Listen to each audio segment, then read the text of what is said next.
I don't ever slow up, no I don't take shit. I got no love for the fakeness. If you wanna play tough and wanna hate this, I'll always show up. I don't ever slow up, no I don't take shit. I got no love for the fakeness. If you wanna play tough and wanna hate this, I'll always show up and make a statement. I don't ever... You will hear a number of different recordings, and you will have to answer questions on what you hear. There will be time for you to read the instructions and questions, and you will have a chance to check your work. All the recordings will be played once only. The test is in 4 sections. Write all of your answers in the listening question booklet. At the end of the real test, you will be given 10 minutes to transfer your answers to an answer sheet. Now turn to Section 1. Section 1. Listen to the telephone conversation between a student and the owner of a paragliding school and answer the questions 1 to 7. Now you have some time to read questions 1 to 7.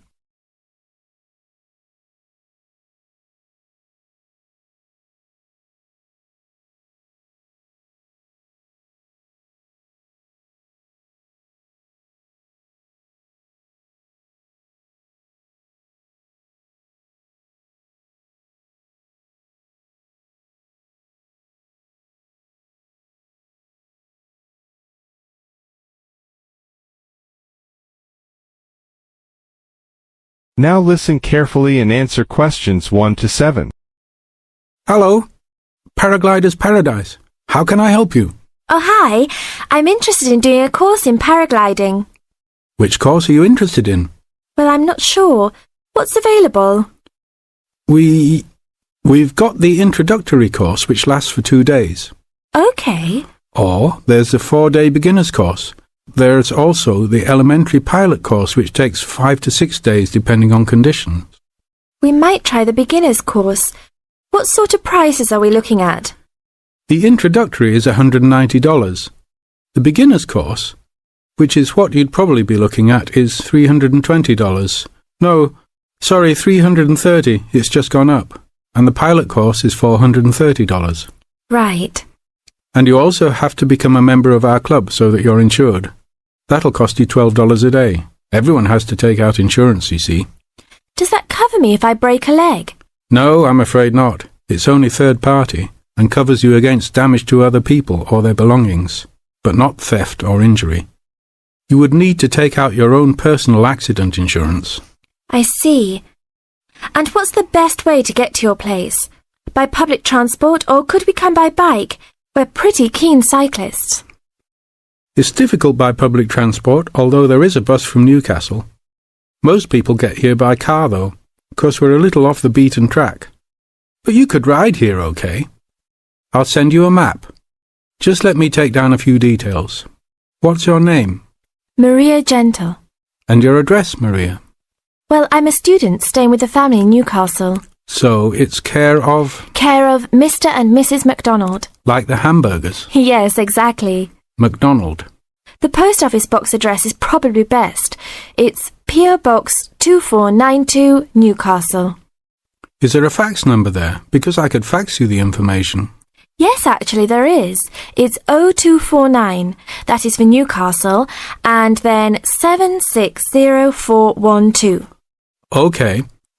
Now, if you decide to do one of our courses, you'll need to book in advance and to pay when you book. How would you be paying? By credit card, if that's okay. Do you take Visa? Yes, fine. We take all major cards, including Visa, Master, and American Express. Okay then. Thanks very much. Now you have some time to read questions 8 to 10.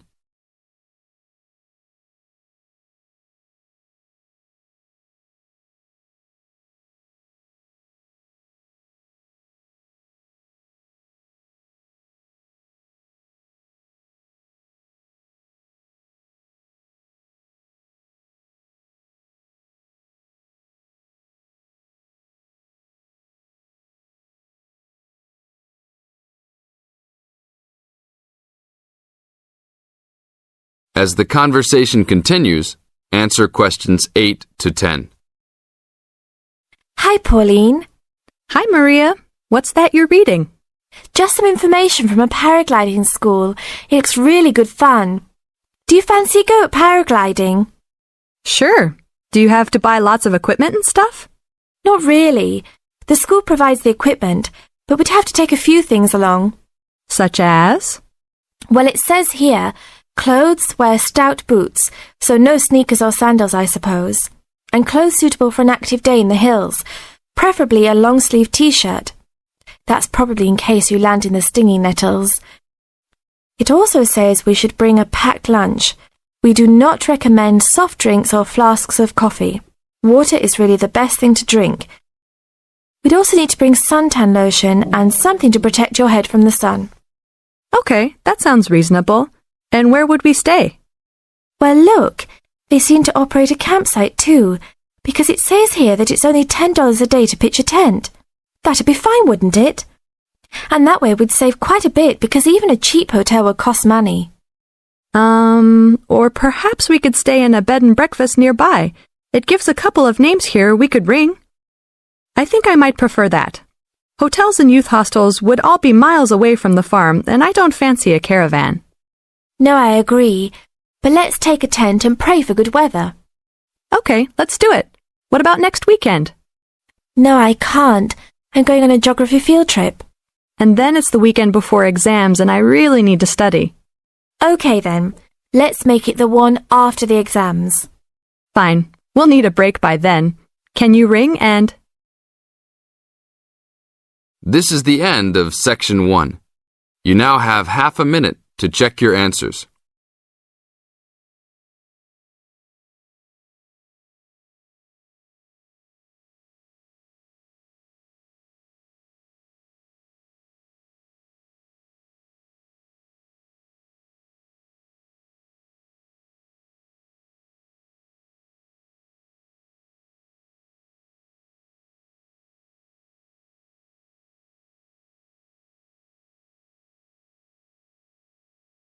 Now turn to Section 2.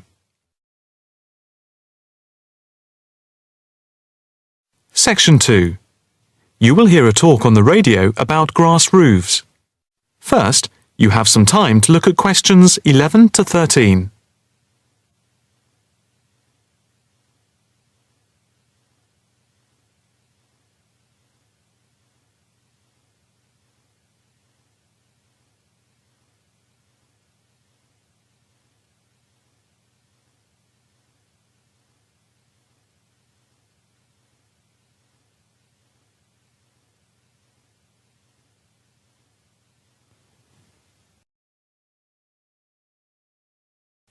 Now listen carefully and answer questions 11 to 13.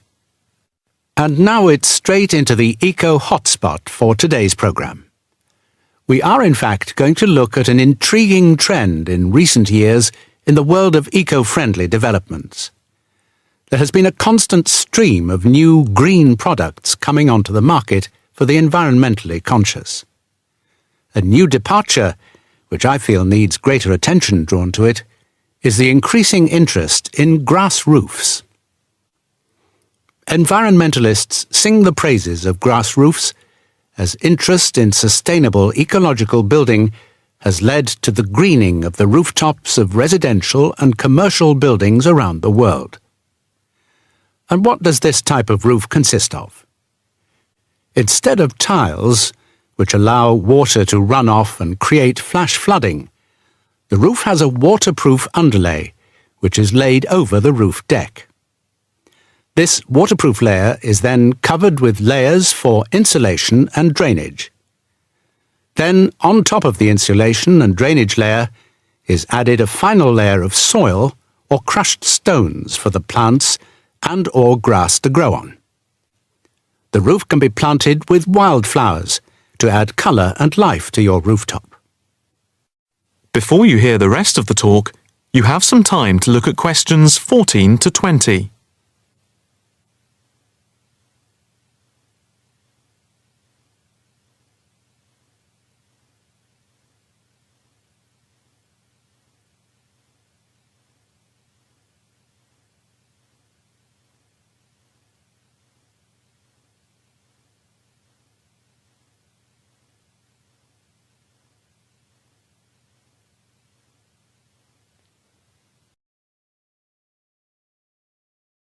Now listen carefully and answer questions 14 to 20.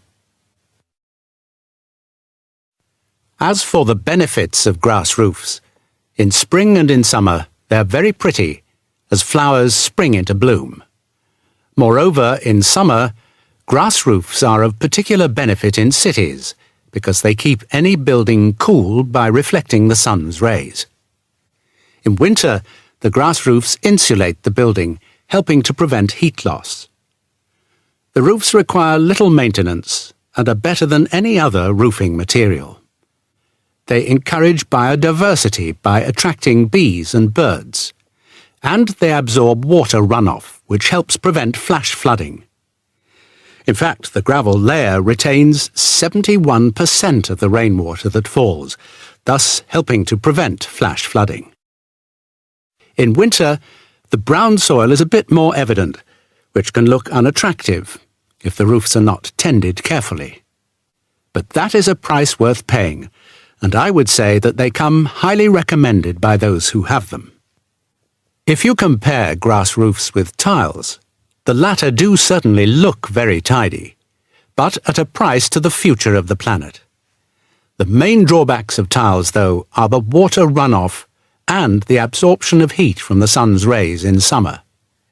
So, if we are to save the planet from the ecological point of view, tiles do not come recommended.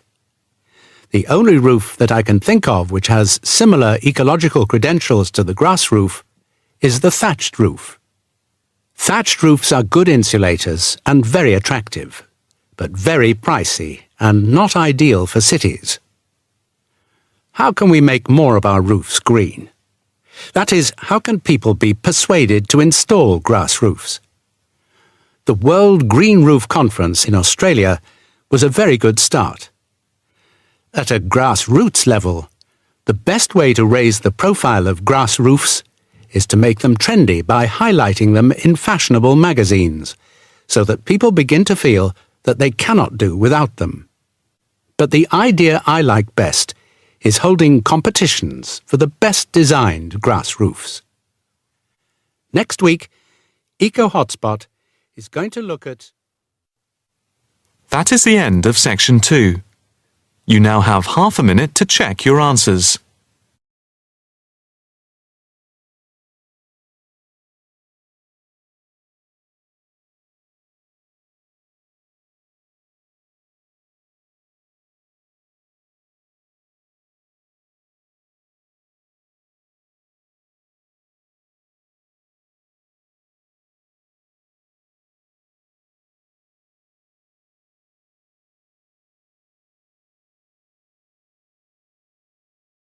Now turn to Section 3.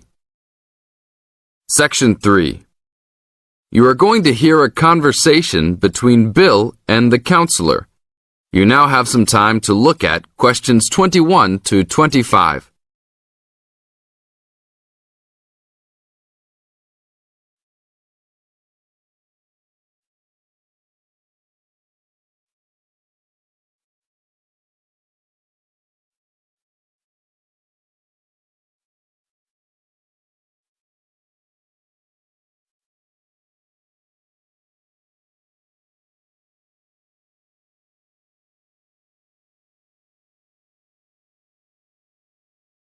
Now, listen to the conversation carefully and answer questions 21 to 25.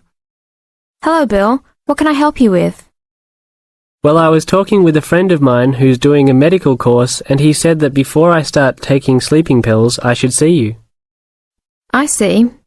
Well, I can't prescribe any medicine, Bill, and I prefer not to encourage anybody to take sleeping pills. What I can do is to help you look at why you're not sleeping. Okay, but I think it's because I don't know how to handle all the work.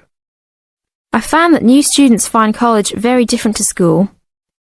The biggest difference seems to be that you have to get used to working more independently at college.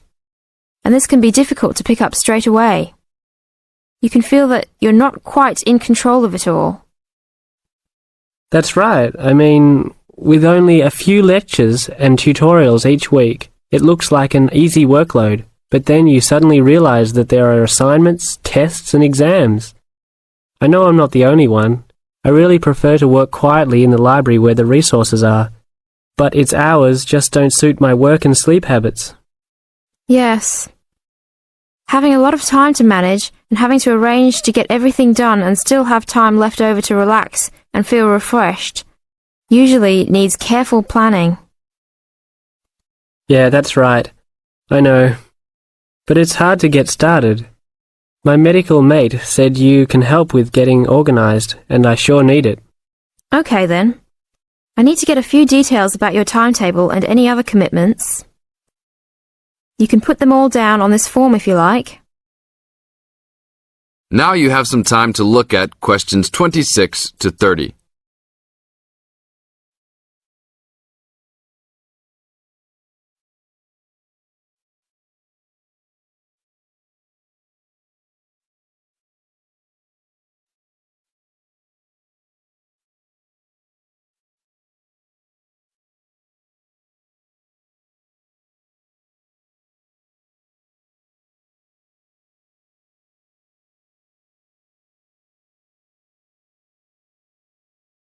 Listen to the second part of the conversation and answer questions 26 to 30. Now, Bill, what's your main concern? Well, what really gets me down at present is that the exams are coming up and I don't feel confident. I know you've spent a lot of time preparing, so let's look at the actual exam itself. No matter how much preparation you do, it doesn't really count if you don't plan how you will time yourself to ensure you get to answer all the questions.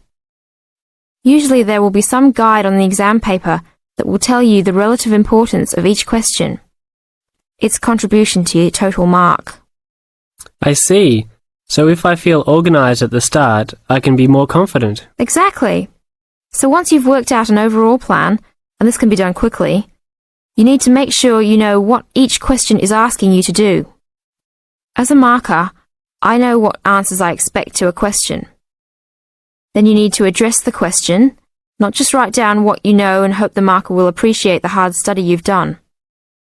Yes, that's important. I can see that markers are looking at the questions, not trying to guess what we know. Yes.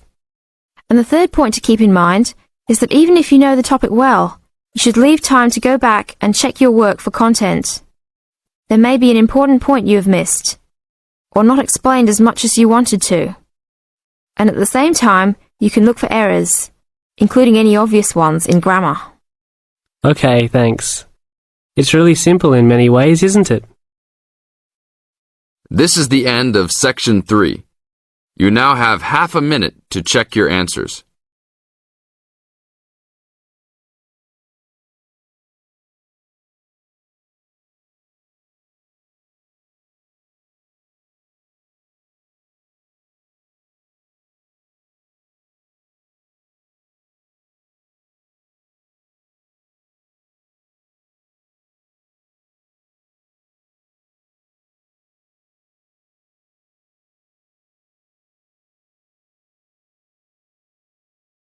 Section 4. You're going to hear a short talk about the banks in Britain. Now you have some time to read questions 31 to 40 first.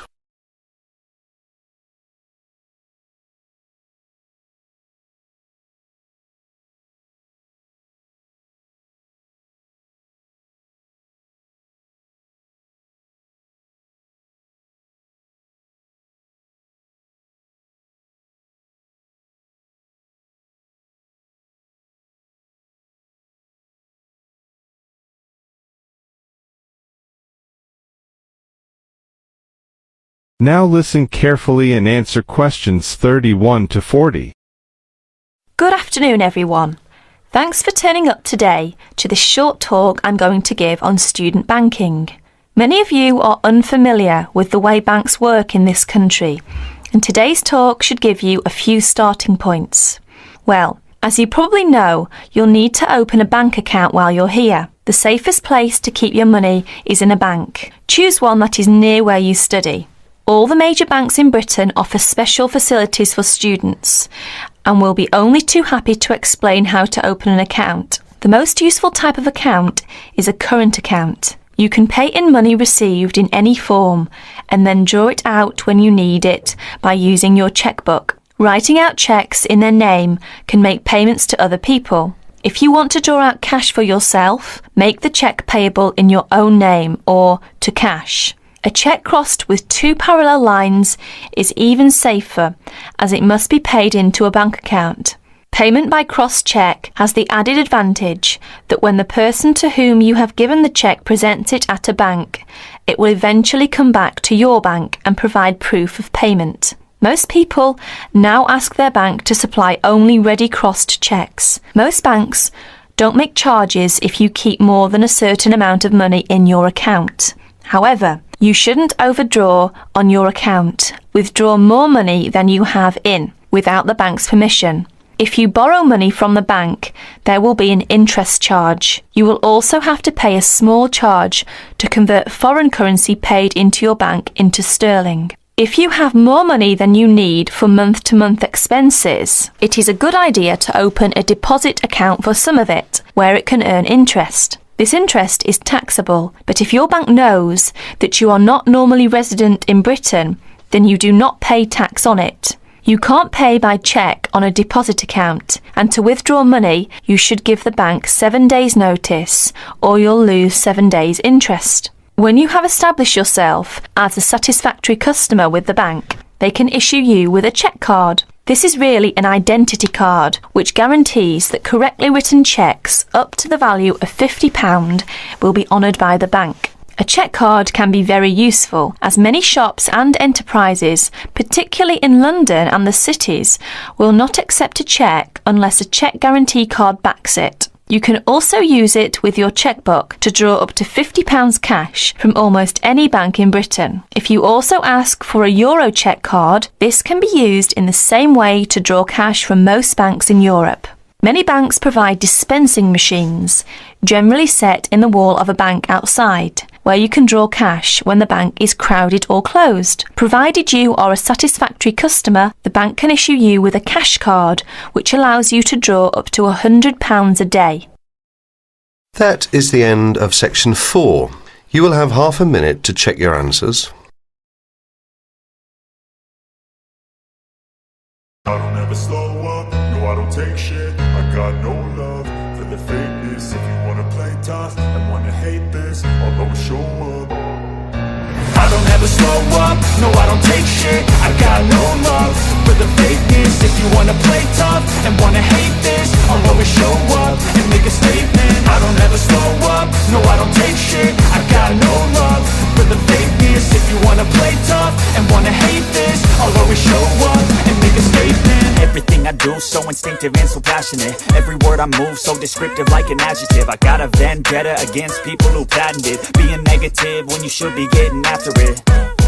I got facts over tracks, this and that. Spitting slow, spitting fast. I could roast, I could gas. Think I'm okay at last, but I don't know if that can erase all the past. And the pettiness, a reflection of the emptiness. Hilarious, you think you're worth my time, you're delirious. Mysterious, because you hide behind a fake exterior. Inferior, you know I'll always be a bit superior. Get off of me, this ain't no humble brag. I want you to hear words, you can say them back. I want you to feel free from the chains at last, and to believe in what you got, it was built to last, yeah.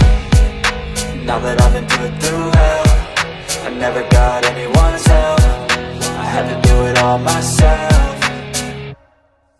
I don't ever slow up, no I don't take shit. I got no love for the fakeness. If you wanna play tough and wanna hate this, I'll always show up and make a statement. I don't ever slow up, no I don't take shit. I got no love for the fakeness. If you wanna play tough and wanna hate this, I'll always show up and make a statement.